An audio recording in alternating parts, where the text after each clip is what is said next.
Satamio and Call to Communion with Dr. David Anders starts now.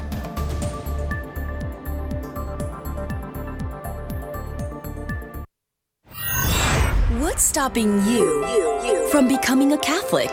Why can't women become priests? 1-833-288-EWTN. I don't understand why I have to earn salvation. 1-833-288-3986. What's stopping? Why do I need to confess my sins to a priest? What's stopping you? This is Call to Communion with Dr. David Anders on the EWTN Global Catholic Radio Network. Hey, we made it. It is Friday, and it's the Friday edition of Call to Communion here on EWTN. This is the program for our non-Catholic brothers and sisters. If that is you, you're a non-Catholic, and you've got a question or two about the Catholic faith, give us a call. And I might recommend that you call early, because Fridays tend to be a little bit on the hectic side. Here's our number, 833-288-EWTN. That's 833-288-3986.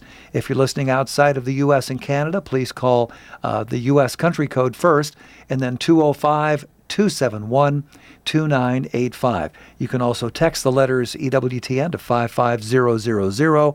Wait for our response, and then text us your first name and your brief question. Message and data rates may apply. You can also shoot us an email any time of the day or night, ctc@ewtn.com, ctc@ewtn.com. By the way, we're going to put a mailbag program in the can probably on Monday. So always want to get those emails from you. We'll get to as many of those as we can during our regular program, and then we answer a whole bunch of questions during the mailbag program. We'll be airing a few of those next week. I'm Tom Price, along with our fabulous staff here, which is Charles Beery as our producer. We also have Ryan Penny as our phone screener. Jeff Burson is on social media. And all that, plus Dr. David Anders. Tom, how are you today? I am great. You looking forward to the weekend? Reasonably. Yeah? I'm going to complete work on a wooden sword. A wooden sword? Yes. This is for my 10-year-old. He and I are participating in a men's ministry called Fraternus, and as a condition of our participation, we have to produce a wooden sword. Okay. So we will finish our wooden sword this weekend. I don't think you can get in too much trouble with a wooden sword. Hopefully not, anyway. You've known my children, haven't you, Tom? Well, that's true. Let me take that back. Let me walk that one back, if you don't mind. Let's get some of these calls screened as quickly as we can so that we can answer them for you. In the meantime, here's an email from Michael. The reason I am not religious, let alone Catholic, is because I don't understand the Holy Bible. No matter what version I read, it doesn't make sense. I have a learning disability and read at about a 3rd to 5th grade level. My understanding is at about a 2nd to 4th grade level. I don't understand literal Bibles, and I don't like paraphrases. Any suggestions? Yes. You don't have to understand the Bible to be religious. Ah. You don't have to. I'm going to go out on a limb here. Now, don't shoot me let me explain myself. Okay. You don't have to read the Bible to be religious. Most Christians haven't done so in 2,000 years. Only since the middle of the 15th century have printed Bibles been widely available to the faithful. It's a fact. Okay. Prior to that, for 1,500 years throughout the world, and still in many places today, Christians have hadn't had access to the Bible because they couldn't afford one, or because they were illiterate, or for some other reason.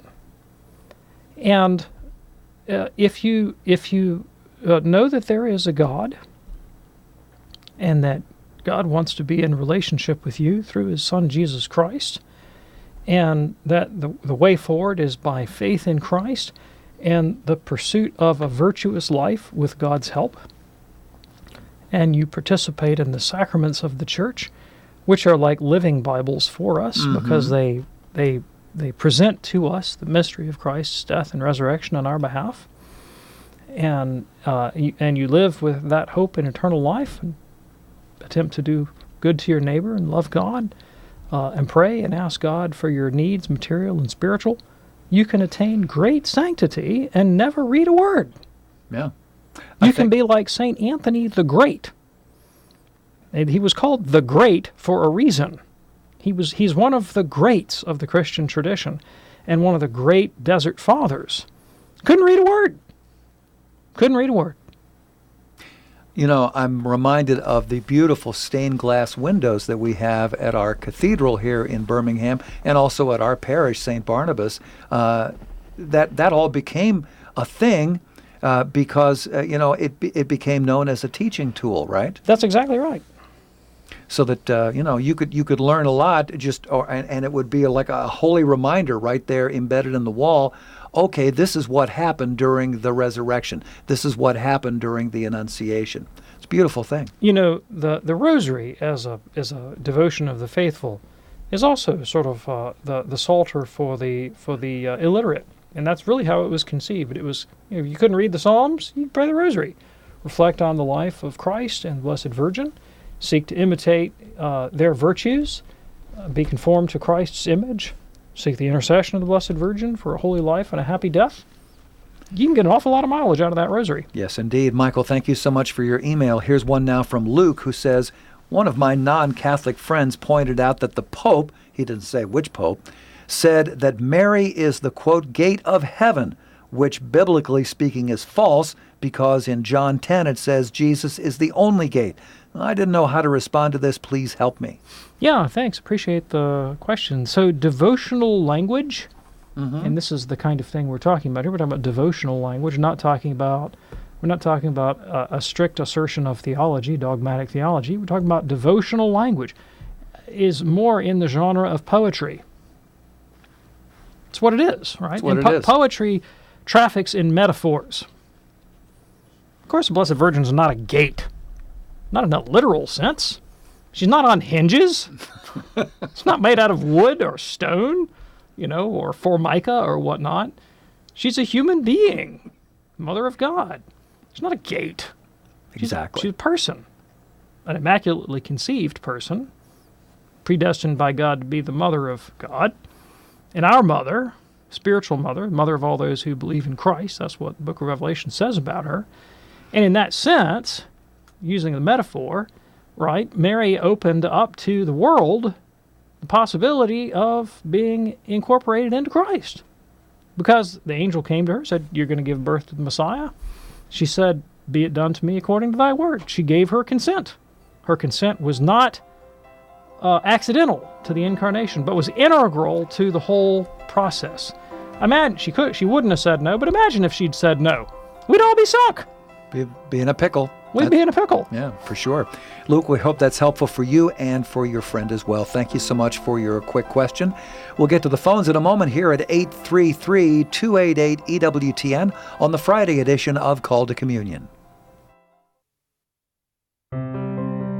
Forever they will be venerated and distinguished for heroic virtue. Join the Holy Father as these witnesses to the Christian faithful are raised to the altars, including John Henry Cardinal Newman, live from St. Peter's Square. Holy Mass with canonizations, including John Henry Cardinal Newman, Sunday, October 13th at 3:30 a.m. Eastern, here on EWTN.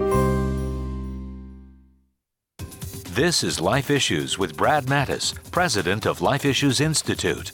A recent study published in the Journal of Adolescent Health is a thinly veiled attempt to get men to support abortion. The team at the University of Utah announced male adolescents are abortion beneficiaries because they reap financial career benefits from staying in college. Clearly, they're trying to appeal to the male self-interest. What women really need is the father of her baby at her side, supporting her and the child. Non-invasive blood tests can now be done early in pregnancy to determine paternity of the baby, and a woman is more likely to choose life if she knows she's not alone. This technology could advance laws that require accountability from fathers to provide child support during the time of pregnancy and beyond. Follow us on Twitter at Life Issues USA and stay informed, more informed than you've ever been.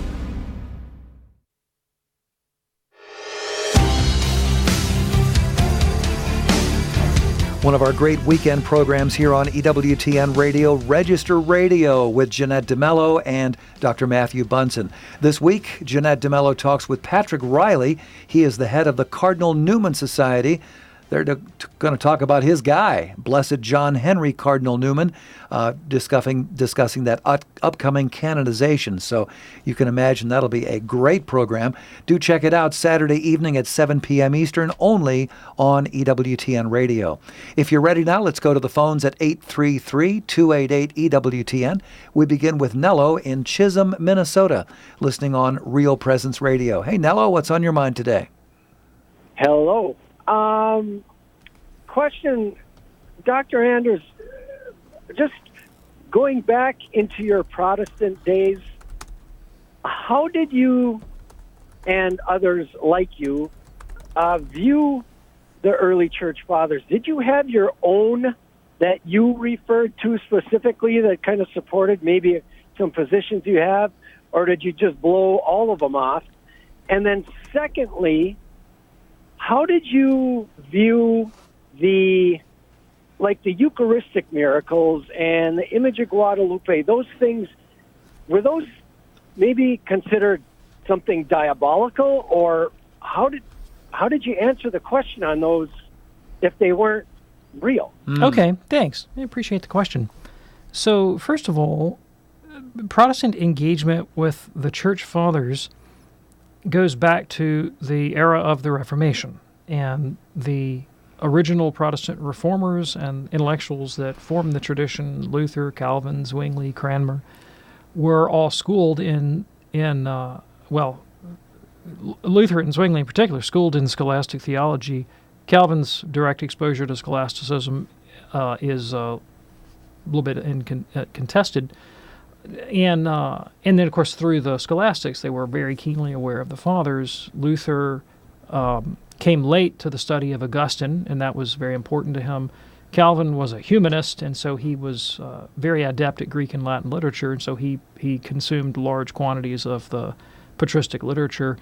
And it was very important to them polemically to be able to state their Reformation belief as much as they could in the language of the fathers, because they did not want to claim to be creating a new church. That would have undermined their position. So the integral to the PR, to the propaganda of the Reformation, was the claim that they were returning to antiquity and dispensing with medieval Catholic accretions.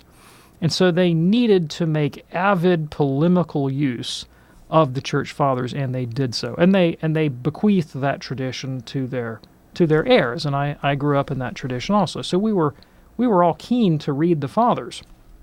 Now, obviously, there are some Protestants that never pick up a patristics textbook ever, and Baptists in particular, to cite one example, and Restorationists like the Christian Church movement, they don't care so much about the fathers. They just want to read the New Testament. But in the Reformed tradition, in the Lutheran tradition, Anglican tradition, there's a lot of engagement with the church fathers. You say, do we have some of our favorites? Well, far and away, the church father that most occupied the minds of the reformers was St. Augustine. And the reason is obvious, because prior to Augustine, few Christians discussed the drama of salvation in terms of law, grace, or justification. They discussed salvation, all right. Mm-hmm. They didn't rely principally on those metaphors from St. Paul. Augustine is really the first theologian to do that, and so he establishes the theological categories in which the Reformation would take place.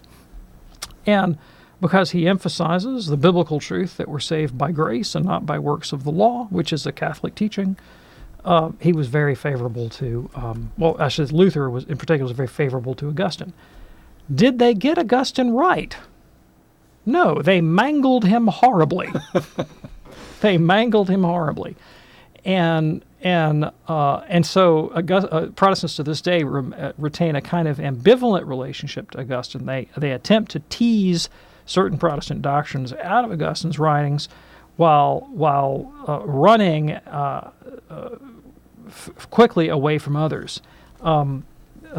There's a 19th century fundamentalist Protestant named B.B. Warfield, taught at Princeton Theological Seminary. He once tried to argue that the Reformation was the triumph of Augustine's doctrine of grace over against Augustine's ecclesiology. I think Warfield was wrong, but that an attempt to kind of set Augustine against himself in the service of the Reformation, very common among Protestant scholars.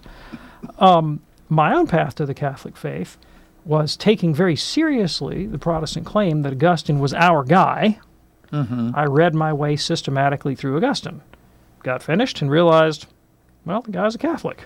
That's kind of a problem. Ruh-roh, yeah. So I began to read even earlier in the tradition, and the earlier I went, the less like Protestantism it looked. And I found that I really could not tease a Lutheran or a Calvinist out of any of the church fathers, individually or collectively, Mm-hmm. and I had to reconsider my understanding of the New Testament, and eventually that brought me around to the Catholic faith. What did I think about Eucharistic miracles and Marian apparitions? Not much, and I don't know that I necessarily would have ascribed them to the demonic. I think I probably would have ascribed them more to something like collective hysteria and superstition. To be quite honest with you, I think that's how I would have viewed them. Maybe they just didn't even come up on your radar at the time. The Eucharistic miracles, not so much. Yeah. I did read about them in Medieval Lives of the Saints and things like that. Okay. Marian apparitions were obviously a bit more prominent because they're more important in the Catholic imagination today. Sure. Right? And some of them are quite recent, like Our Lady of Fatima's, within the last century. A little bit, over a century. Mm-hmm. And I just would have probably tossed those off as a kind of collective hysteria. Got it. Nello, thank you so much for your call. We hope that helps you. That opens up a line for you now at 833-288-EWTN. That's 833-288-3986, or you can text the letters EWTN to 55000. It is Called to Communion on this Friday afternoon here on EWTN. Let's go to Steve now in New Orleans, listening on Catholic Community Radio, the almighty 690. Hey, Steve, what's on your mind today? I have some questions on the third commandment. You shall not work on Sundays. I'm in the process. I'm a older gentleman, spent most of my life, 40-something years in the restaurant business. I got to look for a job, and most of those jobs require Sunday work. And I'm a revert to the church, and my heart is telling me I shouldn't work on Sundays.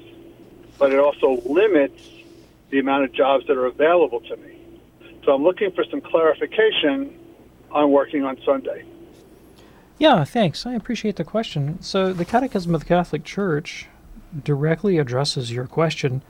And while it is preferable to refrain from engaging in the kind of work that's necessary to sustain our families on Sundays, for some people this is not a possibility. And as our culture is less and less sensitive to the demands of Christian worship, that problem's only going to be compounded. Mm-hmm. And so there are ways around the problem for you. If there's no legitimate way that you can earn a living other than on restaurant work, which is obviously, a lot of people even go out to lunch after Mass on Sunday. Oh, yeah.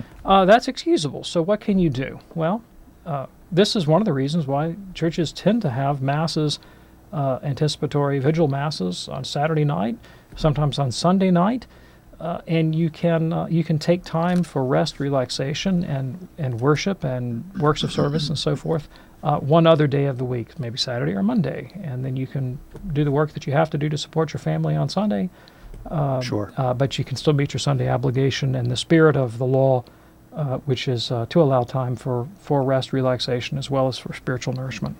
There you go, Steve. Appreciate your call. It is Called to Communion here on EWTN. In a moment, we'll get to Fred in Canada. First of all, Amit, I believe it is, who just checked in on YouTube. Amit wants to know, could you please help me with how to find out who my or my daughter's guardian angel is? Oh, yeah, thanks. I appreciate the question. No, I'm not going to be any help to you whatsoever at all. And the reason why is that God has not revealed it. God has not revealed to me, or evidently to you, the identity of your child's guardian angel. What he has revealed is that there is such an angel. You don't need to know the angel's name. If you did, God would reveal it. There it is. So there you go. Appreciate your checking in with us today on YouTube, Amit. Thank you so much for that. It is Called to Communion here on EWTN. A couple lines open for you at the moment. You better get in now while the getting's good, as they say. 833-288-EWTN. That's 833-288-3986. As promised, Fred in Canada. Bad time to get the hiccups, isn't it? It just is a bad time. But I'm dealing with it. Fred in Canada. Offer it up, Tom. I am offering it up. Maybe our audience should offer it up. That'd be fantastic. Fred in Canada, listening on Sirius XM, Channel 130. Fred, what's on your mind today?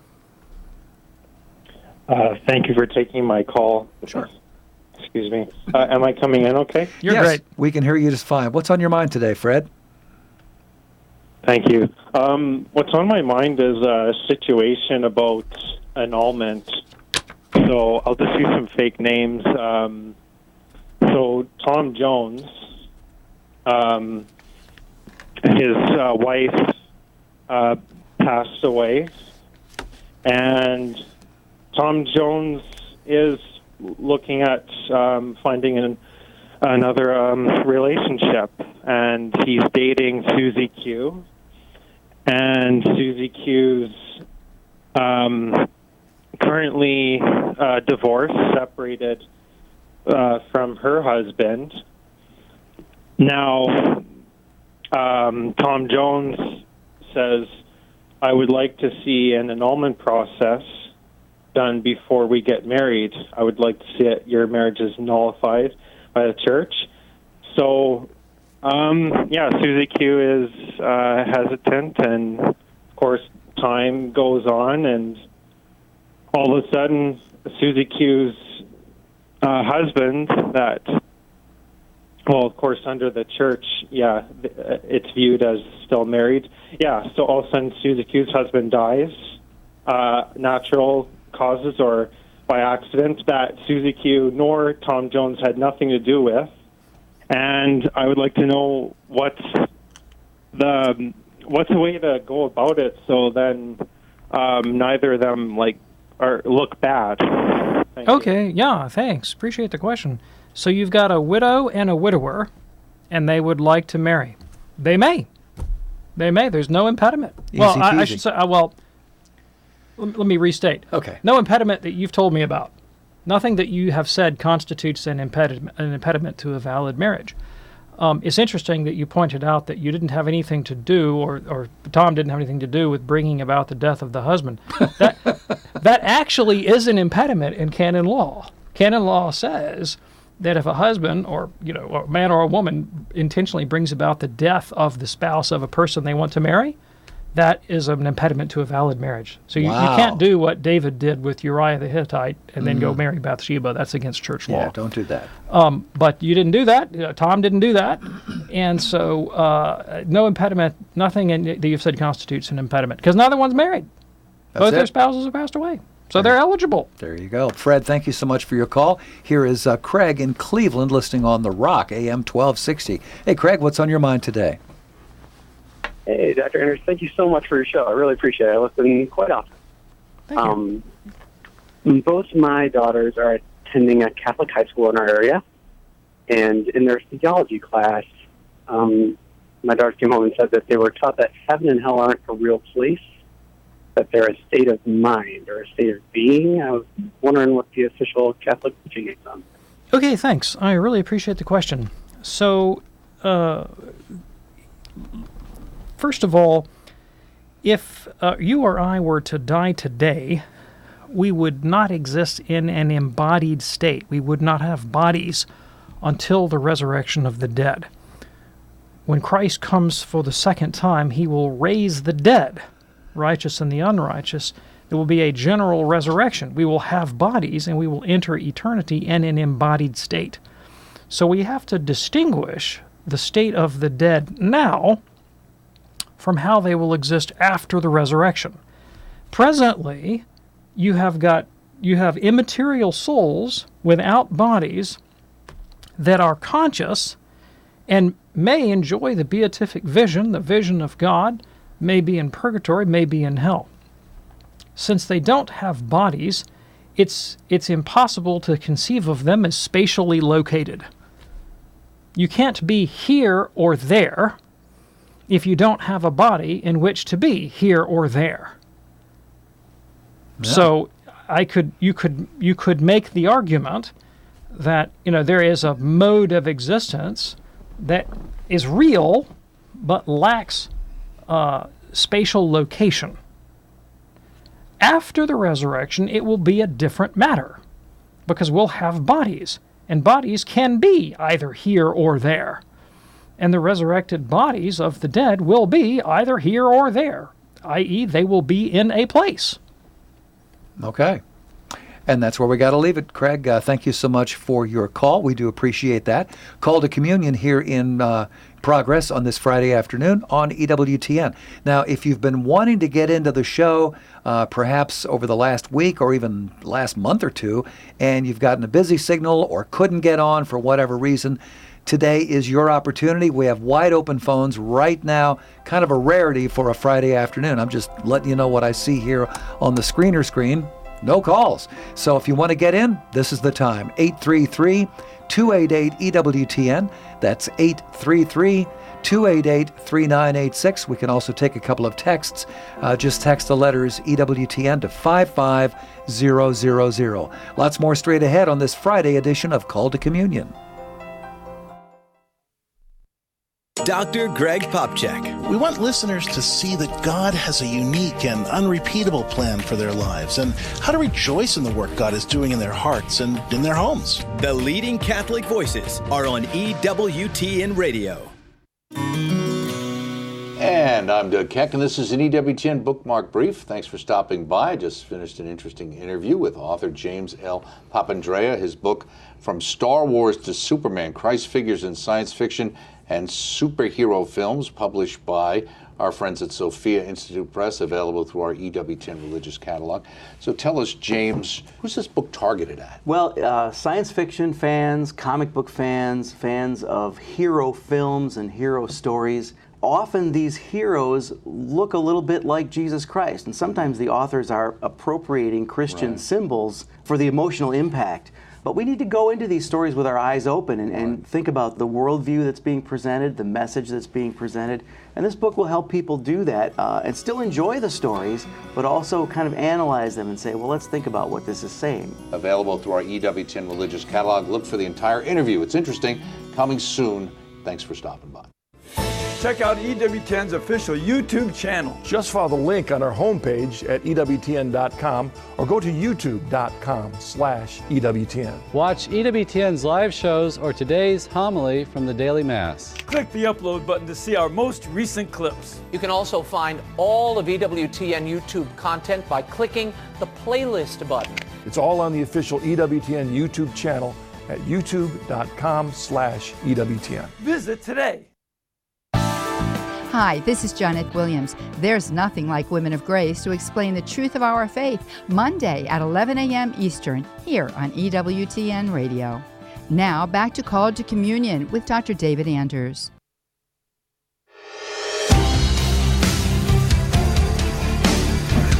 It's the Friday edition of Call to Communion here on EWTN. Our phone number 833-288-EWTN. Why don't we go to one of the calls we've received during the overnight hours on our listener comment line. Yeah, my name is Michael, and I'm in Terre Haute, Indiana. And the reason for my call is that I was raised Presbyterian, and my family and I have bounced around from different churches over the last number of years. I'm just unsatisfied with what I see in those churches. I listen to a lot of EWTN, and I'm thinking about exploring the Catholic faith more. And we have an adoration chapel here at a parish named St. Joe's, and I was wondering if it would be odd for a Protestant like me to maybe go to the adoration chapel and spend time with Jesus and find out more about the Catholic faith. Just was wondering if you could answer that for me, if I'd be welcome. Thank you. I really appreciate the question. I think it would be an outstanding thing for a Protestant to do, to visit an adoration chapel and spend time with Jesus and discern his will regarding your involvement in the Catholic Church. I think that a person can come to a kind of an academic conviction about the truth of the Catholic faith and yet not be moved to enter it. Such a thing has been known to happen. Oh, sure. But to actually make an act of faith in divine revelation in the Catholic Church requires the gift of God's grace. The Council of Trent teaches that we cannot compel God to give us grace. Nothing I can do can earn God's grace. Mm-hmm. Doesn't matter what I do. Cannot twist God's arm and give me grace. However, I can ask for it. I can ask for grace, and we can prepare ourselves, make ourselves receptive in a mode to receive grace, the grace of faith. Yeah. I can think of no better place to make myself receptive to the gift of faith than in front of Christ in the Blessed Sacrament. Absolutely. And if I could make a recommendation on that, put on your seatbelt, and you will be in for the ride of your life. And I mean that in a wonderful way. Thank you so much for that call from our listener comment line.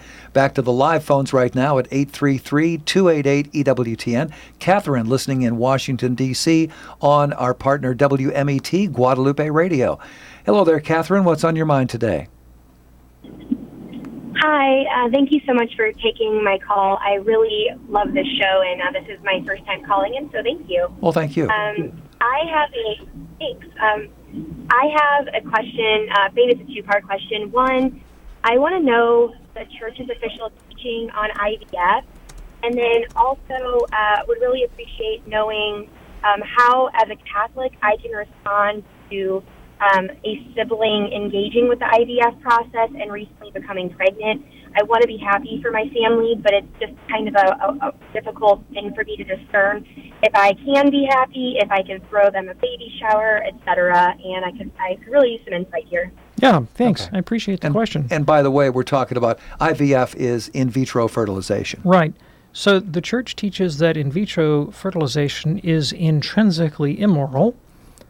It separates the marital conjugal act from its natural procreative end, and it separates the conception of children from the procreation of parents collaboratively in that marital act. And thus it commoditizes the human person and leads to, although this is not the only reason it's wrong, but it is a consequence, it leads to things like the trafficking in embryos, which is a thing in the world, right? And we have all these children frozen in places around the world that are unwanted and they're not allowed to develop, and they're just like set on a shelf someplace as if they were just a Duracell battery or something. So that's very disrespectful to the dignity of the human person and to the dignity of marriage. And it leads us to have a wrong conception of the people that we bring into the world with God's cooperation.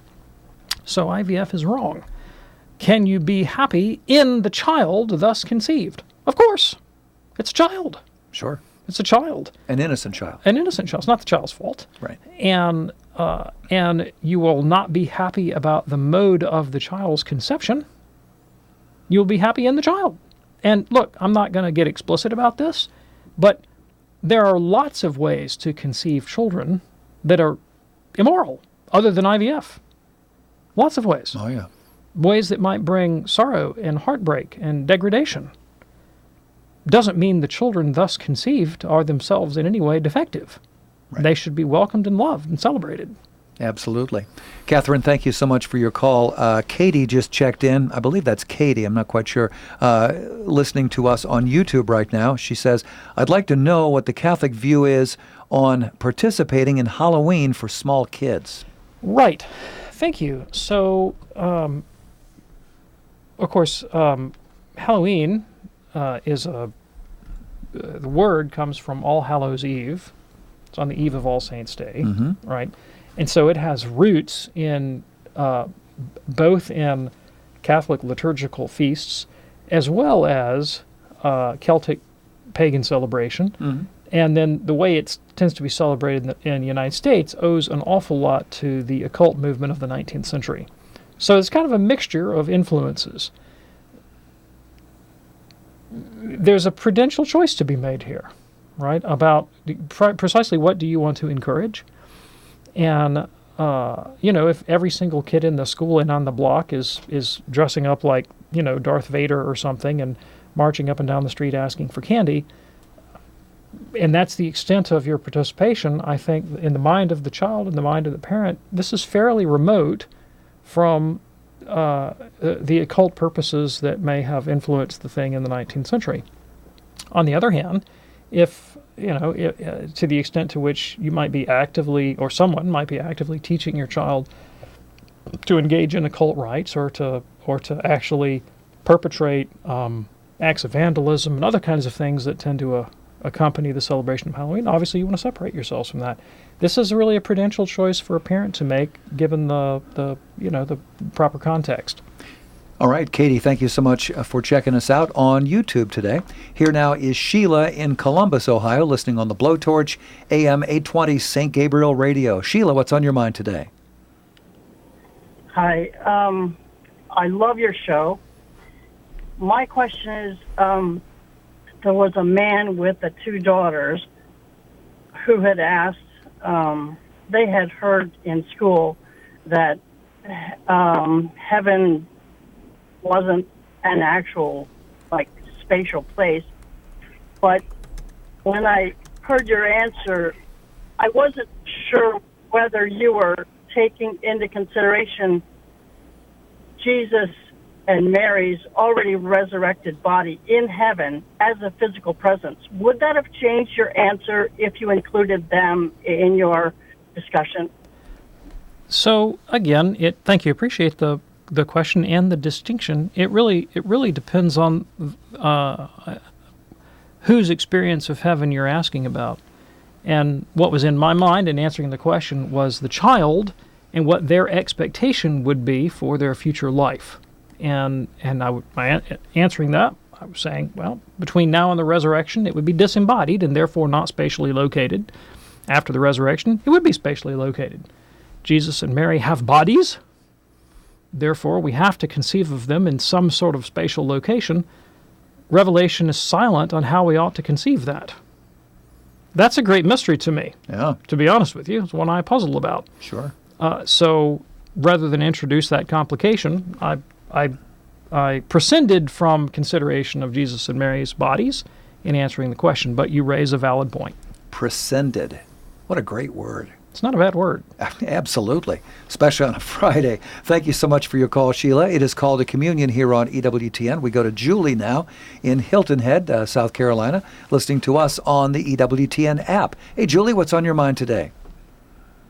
Yes, hello, and thank you for taking my call. I have been trying to get answers from so many different people, can't come up with anybody who can explain anything well.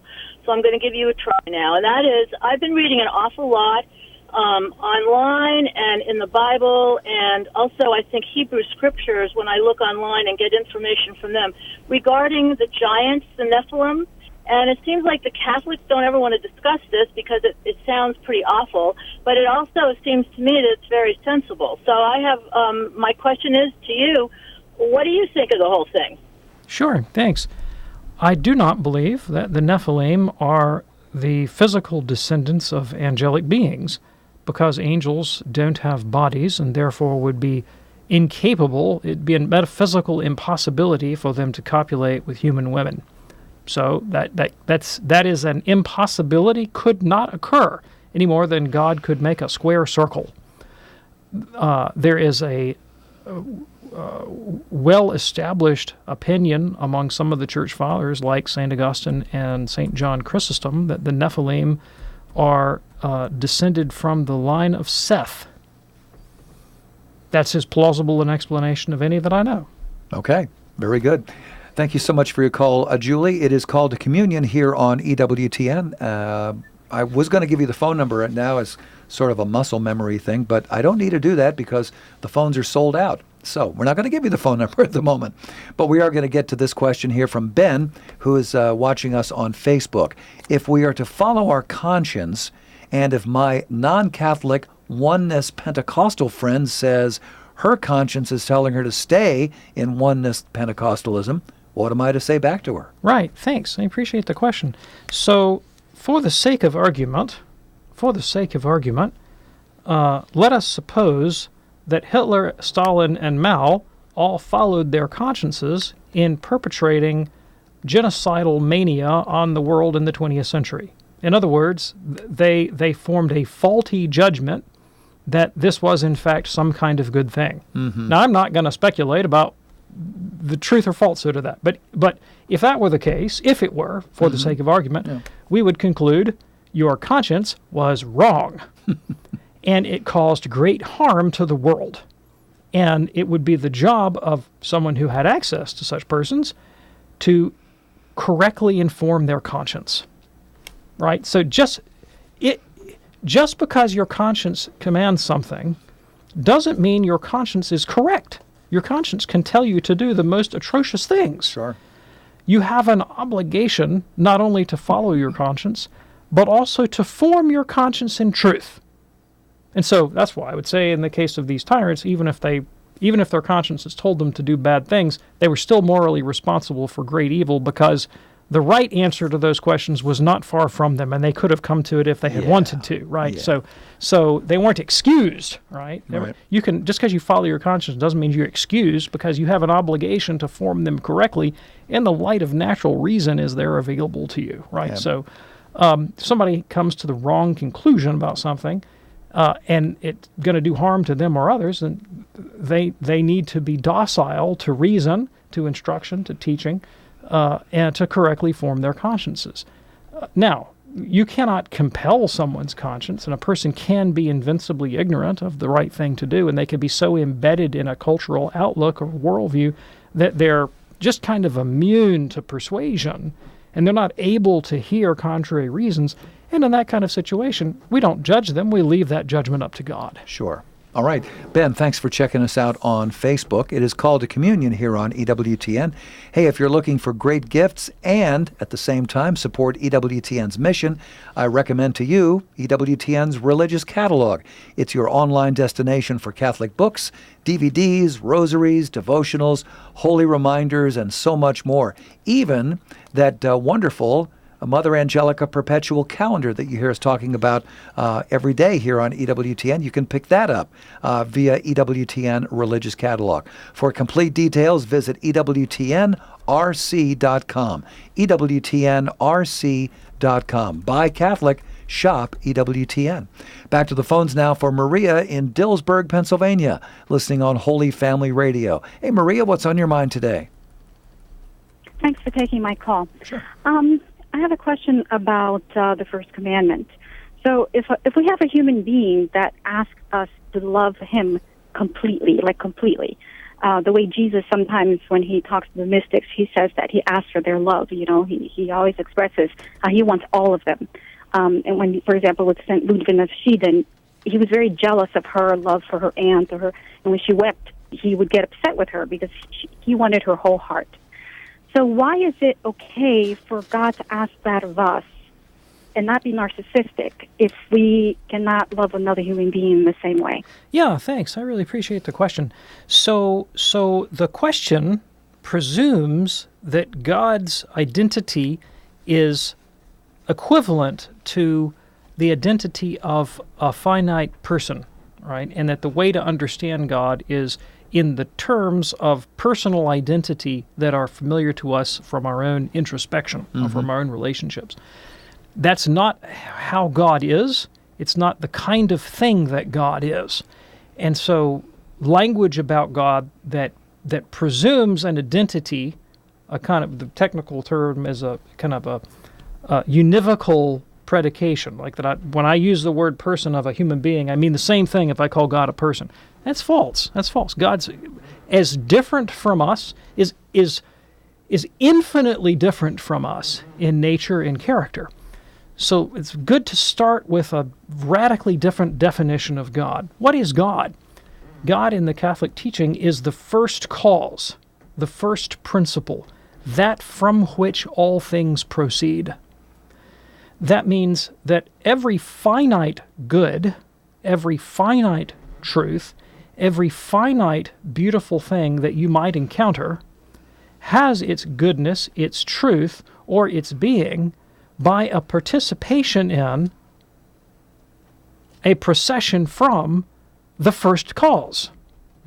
So when I encounter, let me find a really good thing, a finite good thing. I'm staring at one, Tom Price, radio host extraordinaire, right? Well, Tom, if I were to love Tom above all things, right, I would be making a false judgment about his worth. He's a really fantastic soul, but his goodness is finite. It's particular. And, it's limited to things like being the great husband of Adrienne, being an outstanding radio host, and an all-around good guy. But he's not the source and origin of everything good in the universe. When I love God, I am, in fact, loving the infinite source of all good, including the good that is Tom Price, the good that is Charles Beery, our producer, the good even that is my Havanese puppy, or, or my house, or my wife, or a beautiful sky. All these finite particular goods are just limited participations in the infinite goodness of God himself. And so when God commands us to love him, it is not for his self-aggrandizement or for his vanity. It is because God, making a just judgment about himself as the infinite good and the source of our blessedness, commands us to do what will lead to our blessedness and happiness. If God commanded us to love anything less than himself more than himself, we would in fact be doing something that was contrary to our own good. The beneficence, the benevolence of God, the condescension of God is that he has created us finite creatures with a capacity for the infinite in our spiritual soul and will, that we can desire and by grace be united to something that vastly outstrips our natural and finite limited capacity. We can actually be united to an infinite good, namely God. So it's for our sake that he makes this commandment, not for his own vainglory. Right. Maria, thank you so much for your call. Call to Communion here on EWTN. Judy is listening in Troy, Michigan on Sirius XM 130. Hey, Judy, what's on your mind today? Hi. I have a call about natural family planning and also NAPRO. Natural family planning is a beautiful, healthy, natural way to plan your children. And I have been in 5 parishes over 45 years, and I can honestly say it has never been taught in my experience. Now, maybe before I was there or after. Mm-hmm. And it's such a healthy way. I don't understand why, since the church is opposed to artificial contraception, which I totally agree with, that they don't teach that. Okay. And well, right. Judy, I appreciate the question. I have a recommendation. Perhaps there is a chapter of the Couple-to-Couple League in your town in Troy. This is an agency that actively promotes the use of natural family planning and is of great benefit to many Catholics. Many Catholic couples volunteer as coordinators for classes taught by the Couple-to-Couple League. If you think that there is a deficit in this apostolate in your parish or neighborhood, how about becoming a volunteer, signing up and becoming a coordinator, and then perhaps God has put this on your heart for such a time as this, so that you can step into the gap and do the promoting. Absolutely. Good luck on that, Judy. Thank you so much for your call. Let's go to Thomas in Somerset, New Jersey, listening online, EWTN.com. Hey, Thomas, what's on your mind today? Oh, thank you, Dr. Anders. God bless you and your ministry. There's been some confusion over the last year or so whether the Catholic teaching is still teaching that hell certainly does exist. It was allegedly reported that Pope Francis stated that we just cease to exist and there is no such thing as hell. Can you clarify the Catholic teaching on the existence of hell? And if Pope Francis stated that, did he commit heresy, the sin of heresy? Thank you. I just want to say something right now. It's general, and it's not to your question. I love the Pope. I pray for the Pope. The Pope is my guy, and I am the Pope's guy. And this radio show is here to support the papacy, the Vicar of Christ on earth, and I will never have anything to say other than God bless the Pope, and I appreciate his teaching and his ministry, in all that I've learned from him. I regard his teaching, his magisterial statements like Evangelii Gaudium to be one of the great apostolic exhortations of our era. Go Pope Francis. All right. So, that's all I got to say about that. Now, hell is a dogma of the Catholic faith. It's a dogma of the Catholic faith. Let's go read about it in the Catechism. Okay. Thomas, thank you so much for your call. It is Called to Communion here on EWTN. Doris is listening in Atlanta, Georgia, on the great station The Quest, and Doris is a first-time caller. Hey, Doris, what's on your mind today?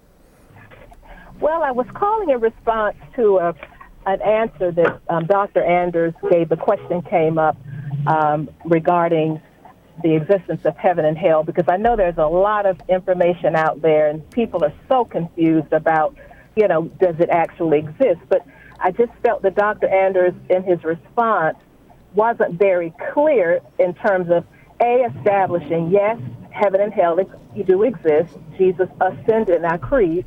He ascended into hell. He descended heaven, descended. So we know that... All right, well, let me affirm that. Hell exists. Heaven exists. You're going to end up in one or the other. Clearly. And there we are. All right. Thank you so much, Doris. We do appreciate that. It is Called to Communion here on EWTN. We have time here for a quick question from Amy, who texted us. Why is it so important that Mary remained a virgin after bearing Jesus? She was a married woman, so it would have been morally fine if she did consummate her marriage, correct? Doesn't this belief make all relations seem bad or impure, even in the morally right state of marriage? Okay, thanks. I appreciate the question. So, sacred scripture teaches that the most perfect form of consecration to God is perpetual virginity. That's the example that our Lord gave to us. It's the explicit teaching of St. Paul. And it is instrumentally, extraordinarily useful towards the life of perfect contemplation and purity of heart, which is why consecrated religious take a vow of perpetual continence. So it's the most perfect form of consecration. It's not the most perfect form of consecration for every individual. Subjectively, for you or me or someone in particular, it might not be our state of life. Mm-hmm. But objectively considered, it's the most perfect form of consecration. The Mother of God is unique among all rational beings, among all beings created by God, because she alone is the Mother of God. It is a singular privilege, to say the least. And her maternity, she's not just a conduit for the human nature of Christ. That was the error of Nestorius. Mm-hmm. She literally is the Mother of God, because Christ, the God-man, is truly God and truly man. And her maternity is also it's a physical maternity, but it's a spiritual maternity as well. Even as Eve was the mother of all the living, Mary, through her fiat, becomes the mother of all those who belong to Christ, because we're all in him, and he was conceived in her. And so it is fitting. It's an argument from fittingness, not necessity. It's fitting that the mother of our redemption should participate in the most perfect form of consecration, which is perpetual virginity. Yes, indeed. And we thank you so much for your text, Amy, and thank you for sending it in. Well, there are a couple of people we couldn't get to. John in Colorado, also a few other ones here that we're still screening. Sorry, we just flat ran out of time, but please call us back next week. We'll put you at the head of the line. Dr. David Anders, thank you, sir. Thanks, Tom. We hope that you have a good weekend, too, my friend. Appreciate it. And we hope that you have a great weekend. Please join us again on Monday for the next live Call to Communion here on EWTN. I'm Tom Price. You have a wonderful weekend, and God bless.